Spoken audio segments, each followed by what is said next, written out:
السلام عليكم. النهاردة هنعمل طاقية السلطان، الترند اللي طالع بقاله كام يوم. هنعمله بمنتهى السهولة والبساطة. يلا ندخل على طول على العجينة بتاعتنا. اول حاجة معانا نص كوباية من المية الدافية، وكمان نص كوباية من اللبن الدافي، وربع كوباية من الزيت. اللبن والمية بيكونوا دافيين مش سخنين. سخنين لا، عشان ما يبوظوش الخميرة. هنجيب بيضة وهناخد البياضة بتاعتها بس، اما الصفارة هنحطها على جنب عشان نحتاجها كمان شوية. هنقلب المكونات كلها مع بعض كويس خالص، وبعدين في الوقت ده هنضيف 5 معالق من السكر. 5 معالق من السكر، معالق كبيرة من السكر، وعليهم باكو فانيليا. وبعدين هنحط 2 معلقة صغيرة من الخميرة الفورية. هنقلب المكونات كويس خالص. معانا هنا 3 كوبايات وربع من الدقيق، وهنضيفه بالتدريج، وهنفضل نقلب كده اهو لحد ما تبقى عجينة متماسكة معايا. والدقيق احنا متفقين ان هو بيتضاف بالتدريج، عشان الدقيق بيختلف من دقيق لدقيق، فاحنا مش عايزينها تبقى يابسة، احنا عايزينها تبقى طرية كده وبتلزق على خفيف عشان تطلع معانا حلوة وهشة. خلاص كده انا عجنتها. هغطيها واحطها في مكان دافي لمدة ساعة او ساعة ونص، على حسب المكان عندك دافي قد ايه. اهي بعد ما اختمرت كده هجيبها وهقطعها نصين، يعني هقسمها لنصين. تمام، لازم يكونوا نصين متساويين او قريبين من بعض. يعني النص الاولاني هحط عليه 1.5 معلقة من الكاكاو، وهزود عليه كمان اي مادة دهنية، يعني سمنة، زبدة، زيت، اللي تحبيه والمتوفر عندك. هنعجن كده المكونات كلها مع بعض، وما تتخضيش من المنظر ده، لانه كمان شوية هتتدخل المكونات كلها مع بعض ومش هيبقى فيه المنظر اللي انتوا شايفينه ده. هنعجن كويس خالص لحد ما المكونات كلها تتدخل مع بعضها. يعني احنا عايزين الكاكاو والمادة الدهنية تمتزج مع العجينة، ويبقوا كلهم كده حاجة واحدة.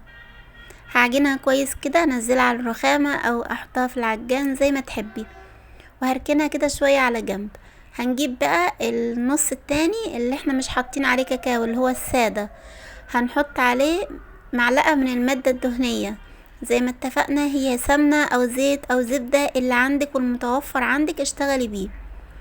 خلاص هنحطهم كده على جنب اهو القطعتين. هنجيب اول قطعة اللي هي السادة، وهنفردها على شكل مستطيل. احنا عايزينها تبقى مستطيلة.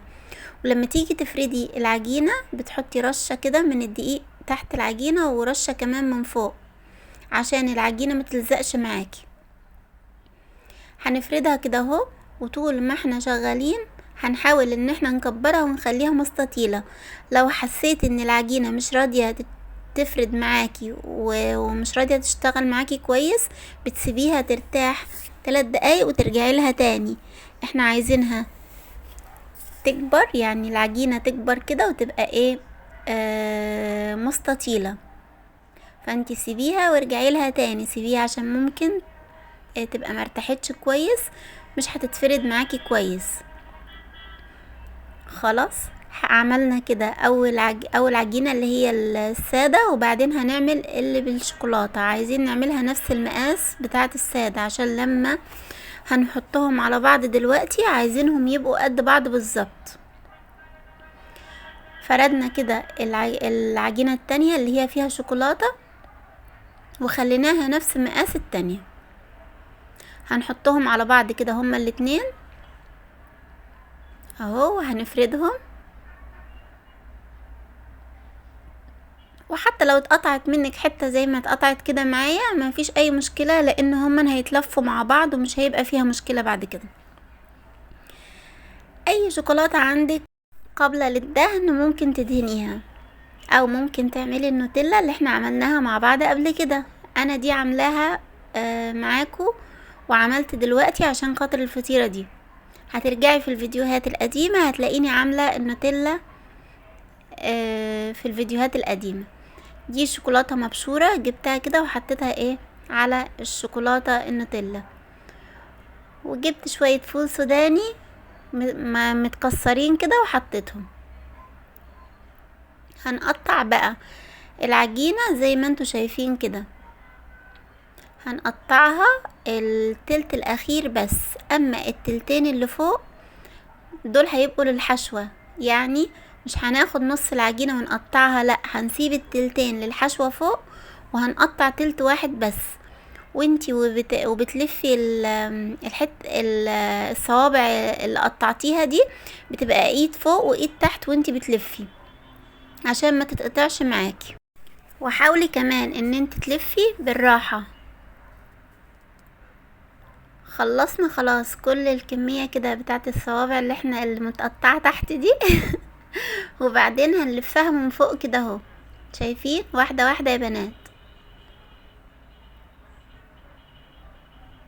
خلاص خلصناها. صينية بقى مدهونة كده زبدة او سمنة اللي تحبيه، بس الاحسن ان هو يكون زيت او سمنة، بلاش الزبدة عشان الزبدة بيبقى فيها جزيئات من المية وممكن تلزق معاكي.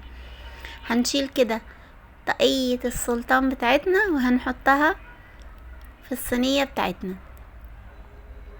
خلاص هنسيبها، هنغطيها طبعا ونسيبها في مكان دافي تتخمر مرة تانية، لازم تختمر مرة تانية، والخطوة دي مهمة جدا ولازم تختمر كويس خالص وحلو خالص كده اهو. بعد ما اختمرت خلاص معانا، في الوقت ده بقى هنجيب صفار البيضة اللي احنا كنا شايلينه من شوية من البياض، وهنحط عليه معلقتين 3 كده من اللبن وكيس من الفانيليا، وهندهن الوش بتاعها كويس خالص بس بالراحة عشان التخمير بتاعها ما يهبطش. يعني انتي بتدهني كده بالفرشة، بتدهني بالراحة خالص، لان لو ضغطتي عليها كل التخمير بتاعها هينزل لتحت. على اعلى درجة حرارة في الفرن هتدخليها لمدة 5 دقايق، وبعدين هتوطي درجة الحرارة على 180.